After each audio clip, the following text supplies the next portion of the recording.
Today I filled up my backpack with gospel tracts and I went to the other side of the bus exchange and I spent some time handing out tracts to as many people as I could, emptied my backpack, and then I came back into the park and walked down the road having conversations with people.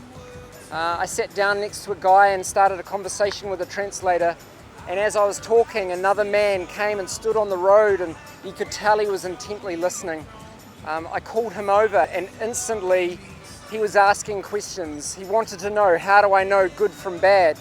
You know, I have a standard of good and you have a standard of good. And so starting with his question, I explained where the basis for right and wrong comes from, God himself. And then we went through his standard, the 10 Commandments. This conversation turned into a long conversation and he couldn't understand, what do I have to do to get right with God? And I kept explaining, you need to trust in the work of Jesus upon the cross. You must rely on Jesus to be saved, not your good deeds. And he kept saying, how do I trust? How do I trust? He ended up coming back to the group while we were having lunch, and others in the team worked with him to explain the gospel to him. In the end, he realized that he does not need a whole lot of knowledge. The gospel message is so simple. He needs to put his trust in Jesus. This man left with a booklet, contact details for a local pastor who he also talked to.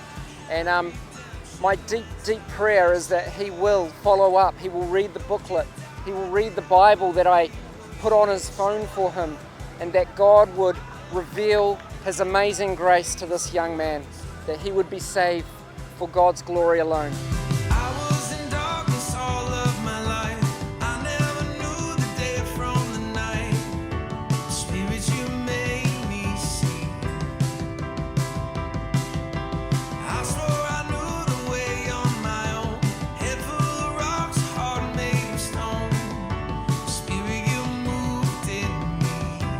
I pray that we can encourage others in Australia to think about how to share the gospel of Jesus Christ.